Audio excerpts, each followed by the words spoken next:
अस्सलाम वालेकुम dear students, मैं हूं आपका टीचर राजा जवाद अहमद मीरभर और आप देख रहे हैं मेरा यूट्यूब चैनल राजा जवाद अहमद मीरभर। आज हम unit number 15 current electricity matric class के एमसीक्यूज करने जा रहे हैं। चैप्टर नंबर 15 है। चैप्टर नंबर जो 14 हमने पढ़ा था वो था इलेक्ट्रोस्टैटिक्स। वहाँ पर हमने पढ़ा था कि इलेक्ट्रॉन और स्टैटिक्स का मतलब है कि सेम, लेकिन अगर हम यहाँ पढ़ेंगे कि करंट इलेक्ट्रिसिटी तो इसको एक और नाम भी दे सकते हैं हम इसको कि इलेक्ट्रोडायनामिक्स। इसका मतलब क्या हुआ कि इलेक्ट्रॉन जो है वो क्या होंगे मोशन में। जितने भी यहाँ पर फ्री इलेक्ट्रॉन ज़्यादा से ज़्यादा होंगे उतना ही करंट ज़्यादा से ज़्यादा फ्लो करेगा। तो ये चैप्टर है हमारा करंट इलेक्ट्रिसिटी या इलेक्ट्रोडायनामिक्स। अब पहला एमसीक्यूज देखें। If an electric circuit when electrons move from low to high potential, simple is that। लो को आप ऐसे समझें कि गरीब बंदा है, एक गरीब बंदा है वो है लो। अब वो हाई में होना चाहता है, मतलब क्या, अमीर होना चाहता है, लो से हाई में जाना चाहता है।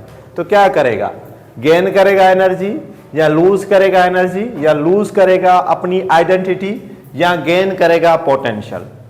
तो सिंपल इज दैट कि वो क्या करेगा, गेन करेगा एनर्जी। ठीक है जी, जो भी बंदा लो से हाई में जाएगा तो उसको क्या करना पड़ेगा, एनर्जी को गेन करना पड़ेगा। यहां पर भी इलेक्ट्रॉन के बारे में, अगर वो लो से हाई पोटेंशियल के ऊपर जा रहा है, पोटेंशियल का मतलब जो है वो है वोल्ट, आप ऐसे समझ लें। पोटेंशियल डिफरेंस है या इलेक्ट्रोमोटिक फोर्स है, उन दोनों का यूनिट एक ही है, सेम ही है, वोल्ट है। अब आ जाए नीचे।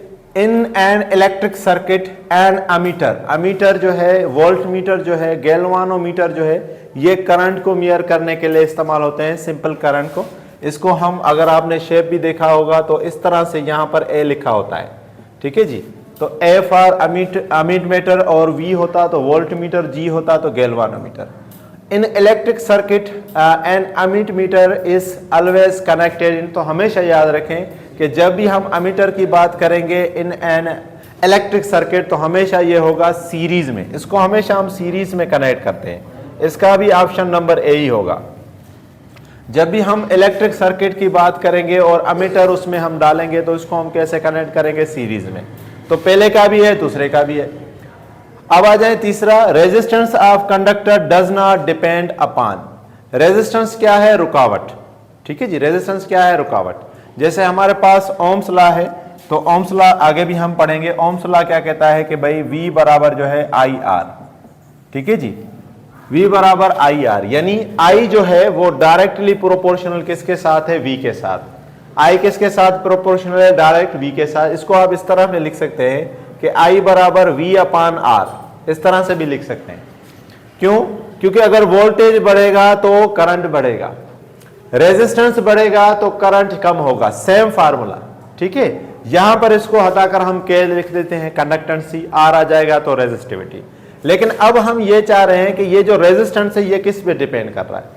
आप ऐसे ही समझें कि अगर आप किसी भी चीज की लेंथ बढ़ा दें तो उससे रेजिस्टेंस में फर्क पड़ेगा, सिग्नल में फर्क पड़ेगा, किसी को भी अगर आप कॉल करेंगे तो फर्क लाजमी पड़ेगा। एरिया ऑफ क्रॉस सेक्शन, जितने भी आप उसमें क्रॉस सेक्शन लगा दें, जोड़ लगा दें एरिया के, उससे भी फर्क पड़ेगा, लाजमी बात है। रेजिस्टिविटी खुद जो है, अगेन उससे भी फर्क पड़ेगा। अगर हम चाहते हैं कि भाई रेजिस्टेंस ऑफ कंडक्टर किस पे डिपेंड नहीं करता, यहां कहता है किस पे डिपेंड नहीं करता, तो इससे भी डिपेंड करेगा, इसमें भी डिपेंड करेगा, इसमें भी, सिर्फ डेंसिटी पे डिपेंड नहीं करता। तो ऑप्शन नंबर सी जो है वो इसका करेक्ट आंसर है। जो रेजिस्टेंस ऑफ कंडक्टर है वो डेंसिटी पे डिपेंड नहीं करता। लेकिन एग्जाम में लाजी नहीं है कि इन्हीं में से सवाल आए, तो आपको पता होना चाहिए कि वो लेंथ पे भी डिपेंड करता है, एरिया पर भी डिपेंड करता है और रेजिस्टिविटी पे भी डिपेंड करता है। ऑप्शन में से कभी ये भी पूछ सकता है कि resistance of conductor depend on, तो ये तीनों देकर ऑल ऑफ अबो भी दे सकता है, तो ऑल ऑफ अबो करना है, या चार ऑप्शनों में से एक इन तीनों में से कोई दे देगा और आपने उसको टिक करना है। आगे आ जाएं क्वेश्चन नंबर 4 के ऊपर। ओम्स लॉ स्टेट दैट, अभी हमने पढ़ा कि ओम्स लॉ क्या कह रहा है। ओम्स लॉ कहता है कि I जो है वो डायरेक्टली प्रोपोर्शनल है वोल्ट से। अगर वोल्टेज ज्यादा होगी तो करंट ज्यादा होगा, एक बात। और अगर हम इसी लॉ को देखें तो यहां पर जो है I जो है वो इनवर्सली प्रोपोर्शनल है रेजिस्टेंस से। अगर रेजिस्टेंस ज्यादा होगा तो करंट कम होगा, करंट कम होगा तो रेजिस्टेंस ज्यादा होगा, तो दोनों ही काम है यहां पर। तो यहां पर दो ऑप्शन वैसे आ गए हैं। अगर आप देखें कि रेजिस्टेंस इंक्रीज है तो करंट इंक्रीज है, ये तो होगा ही नहीं, क्योंकि रेजिस्टेंस इंक्रीज होगा तो करंट कम होगा। यहां देखें, अगर ये रेजिस्टेंस इंक्रीज हो रहा है तो करंट कम होगा, तो ये तो ऑप्शन होगा ही नहीं, क्योंकि दोनों इंक्रीज हो रहे हैं, दोनों नहीं होंगे। दूसरा देखें कि रेजिस्टेंस डिक्रीज है तो करंट इंक्रीज होगा, बिल्कुल होगा। यानी कि अगर रेजिस्टेंस डिक्रीज हो रहा है तो करंट इंक्रीज होगा। लेकिन अगर हम इस ऑप्शन को देखें तो ये करेक्ट है, ऐसा नहीं कि गलत है, क्योंकि रेजिस्टेंस को डिक्रीज करेंगे तो करंट बिल्कुल इंक्रीज होगा। लेकिन अगर आप देखें कि हमने कोई भी यहां पर बात आप अब वो तो नहीं है, ऑप्शन ए और सी दो ऑप्शन नहीं है करेक्ट ऑप्शन, तो इसलिए हमने उस ऑप्शन को देखना है जो सबसे अच्छा हो। ठीक है, तो देखें सी ऑप्शन भी देख लें। रेजिस्टेंस यहां पर बराबर की साइन बेसिकली रेजिस्टेंस है। Resistance increase as voltage increase. ठीक है, अगर वोल्टेज बढ़ाएंगे, अगर वोल्टेज बढ़ाएंगे तो रेजिस्टेंस क्या होगा, कम होगा, यह भी बात सही है। अगर वोल्टेज ज्यादा आ रहे हैं, वोल्टेज अगर ज्यादा आ रहे हैं तो इसका मतलब क्या है कि रेजिस्टेंस कम है, यह भी बात ठीक है। लेकिन हमने ओम्स लॉ की बात करनी है। ओम्स लॉ ने क्या कहा था कि करंट जो है वो डायरेक्टली प्रोपोर्शनल किससे है, वोल्टेज से। यानी अगर वोल्टेज बढ़ेंगे तो करंट भी बढ़ेगा। तो यहां पर ये और ये तीनों ओम्स लॉ को डिफाइन करते हैं। लेकिन हमारे पास जो बेस्ट ऑप्शन हो जाएगा वो कौन सा हो जाएगा, डी। क्लियर?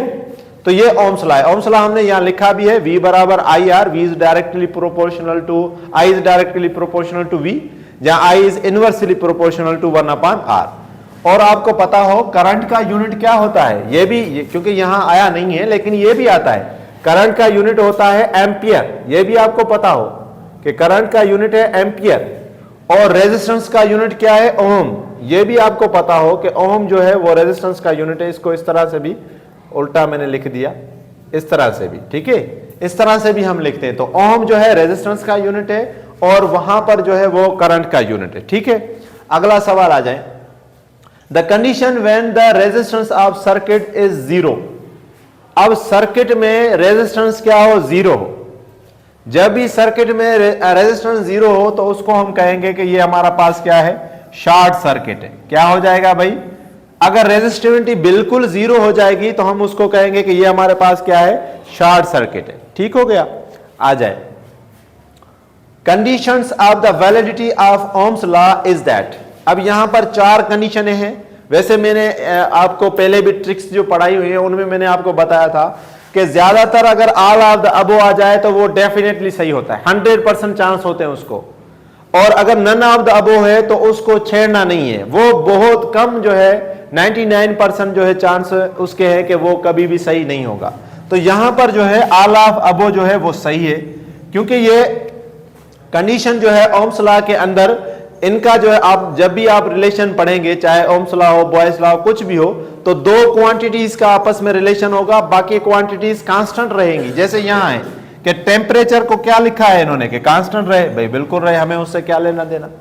यहां लिखा हुआ है current should be proportional to voltage, यही चीज हमने यहां लिखी है कि current should be proportional to voltage, ये वही चीज है। तो ये भी ठीक है, इसमें भी कोई गलत बात नहीं। Resistance must be wire wound type, again resistance जो है वो क्या है, इनवर्सली प्रोपोर्शनल, यही चीज बता रहा है। तो इसी तरह हमने इसके 6 के 6 एमसीक्यूज कर लिए, आप इसकी स्क्रीनशॉट ले लें।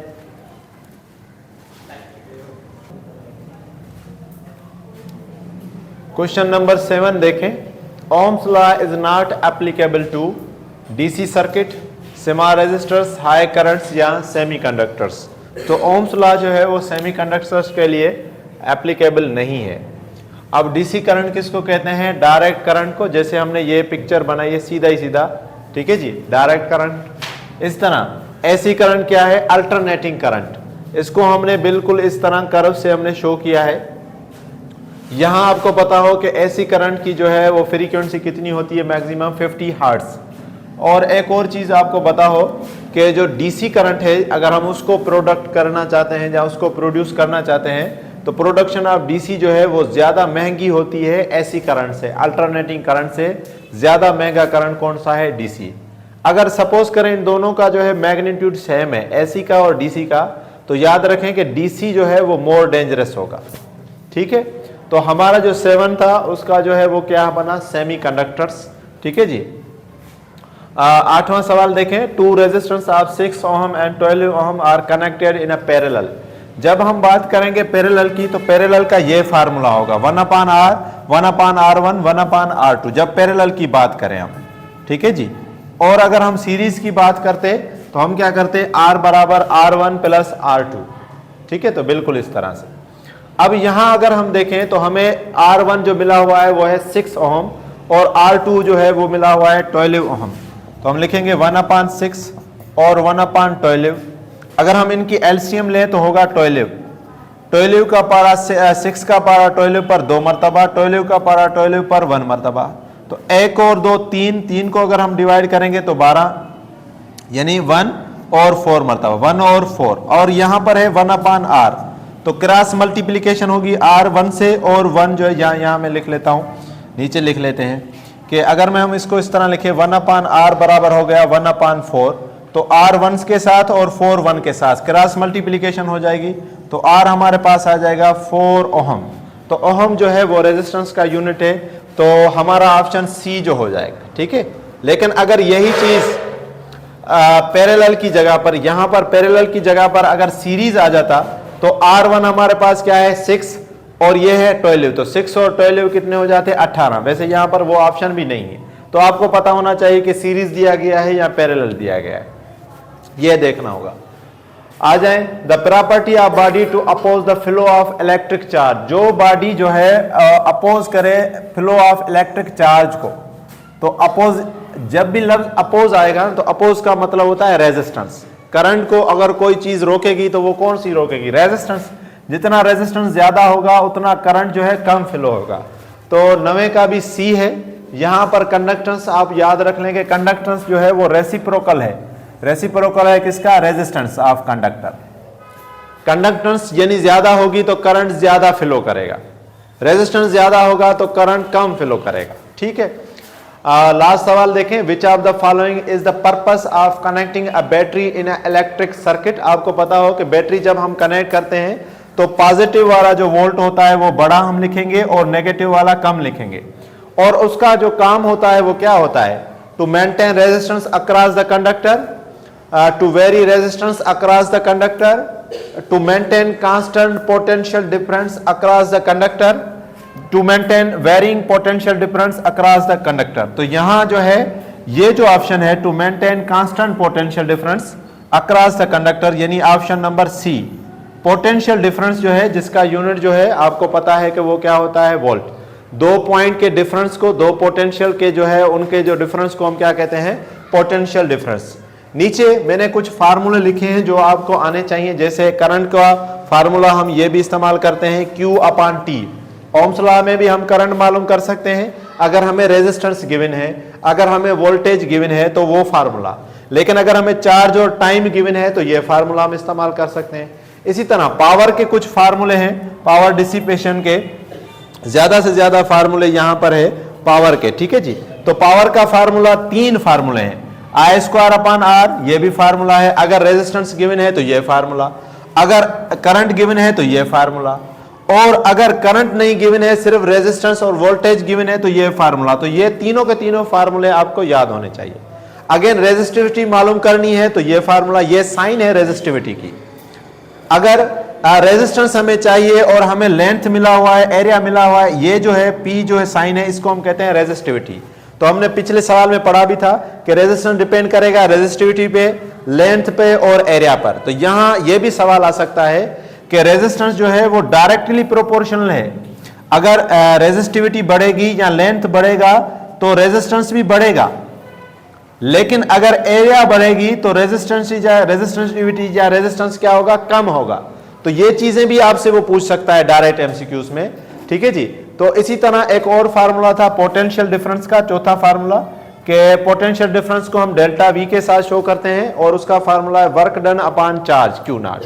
तो ये फार्मूले भी आपको लाजमी आने चाहिए, क्योंकि इनसे भी डायरेक्ट क्वेश्चन एमसीक्यूज में एग्जाम में आ सकता है। तो होपफुली आज का लेक्चर आपको समझ आया होगा। फिर भी अगर कोई बात समझ नहीं आई तो कमेंट करके आप पूछ सकते हैं। Thank you, thanks for watching.